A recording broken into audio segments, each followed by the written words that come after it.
Hey folks, it's Gail and Velton from Velton's Roasting, and I have a question for you that we get this all the time, Velton. And I said to myself, who better to answer it than somebody that knows what they're talking about? Not me, right? Not me. So anyway, the question seems to be out there. People have this conception that if a whole bean is not really black and oily, it's not espresso. And sometimes when we send them like your bonsai or whatever, and it's not all black and oily, they're like, but this is not espresso. Right. So can you explain to the folks what makes for a good espresso blend or single origin or whatever it is from your point of view? Okay.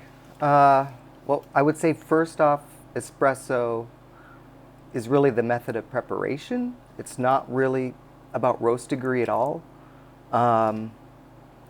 And then it's really about individual taste as to what kind of roast degree you're going to like. But yeah, there are some really nice lighter roasted coffees that can work as espresso. There's some darker roasted coffees that make great espresso. Does it have to do with the blend of beans that you're using?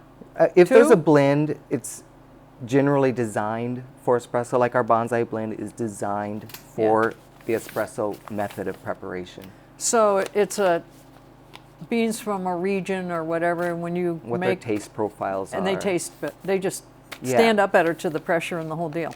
It's more for me like pretty much any coffee that we have ever can be prepared as espresso. Right, you were telling me, and I didn't really realize Twilight. Now I love it for drip, but you were saying a lot of people buy it for espresso. We have a lot of people that buy it either online, or we even have a couple wholesale accounts that use it as espresso, and it is a darker roast. It's not oily, still like a lot of people think of as a darker roast. I know, but it's a darker roast profile. Yeah, it is. But it's definitely not that oily, shiny black. No, and that blend is designed with, a lot of people with darker roasts, they don't want acidity.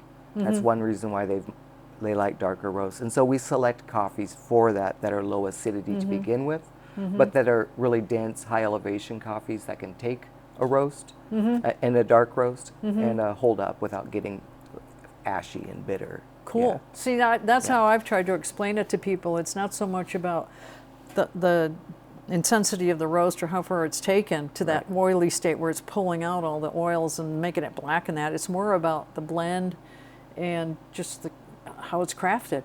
Right. Definitely. Blends are fun. They're kind of, we don't see as many of them anymore. People have kind of migrated to single origin. But I still think they're a lot of fun. They're the one time when we get to put our own little signature. Yeah, no kidding. You can only get bonsai blend from Velton's Coffee or whatever from whatever roastery.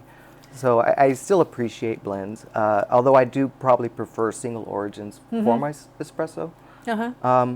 When I'm roasting for espresso, what I'm really trying to do is make sure it's soluble. If it's too light and it's not properly soluble, you're going to have a really difficult time keeping it from tasting sour or being under extracted. So even if we're keeping it light, we're developing it so that it's going to be soluble when the water and the pressure hits and give you a strong enough shot. Yeah. Well, see, that explains it really well. I have trouble with explaining it to people because I don't have the terms, You got it. We try. For espresso, I'm looking for ideally a balance in that coffee, whatever it is, of sweetness. Try to get as much sweetness as I can out of it. Sure. And I prefer probably acidity that's a little bit rounded and not real sharp. Those tend to be our single origins that we're going to recommend for espresso. Gotcha. A little more approachable, but still has all the nuances. I'm not a big fan of tasting roast in my espresso, so I tend to like lighter and medium roasts. But we also have a lot, like I said, a lot of people who are still they're used to espresso being darker, having some of that roast flavor, and there's nothing wrong with that. Well, and what I kind of understood too is there's different grades of beans, right? Yeah. So you could take like a B or a C grade bean, and if you roast it further and make it darker, you're not going to notice the nuances as much, and you're not going to notice that it's not as high a quality of It masks defects. Yeah, Yeah. exactly. Darker roast. Covers it right up. It's pretty rare for anybody to get like a really expensive, sought out, micro lot of a coffee. That like, there's some geishas that are, 20, 30 or more a pound. Yeah. You're probably not going to roast that really dark. No. Because you're just going to mask You're gonna all the ruin it. reasons why it costs what it does. I can't afford that, so. Yeah, I can't either. Yeah. Right? Well, thanks a lot for the info, and I hope that the folks out there really take that in and listen to it, because it's important. It's it's important information that you don't have to get this black stuff to be. That's right. Because super automatics, Yeah. we tell people you can't put oily beans in there. Well, it's an espresso machine.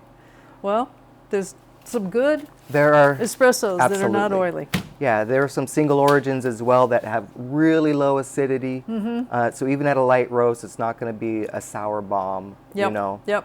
You just got to find the right coffees. Well, you got to look on Velton's page, right? That's a great There you place to go. start. Yeah, right. All right. Thanks a lot, Velton.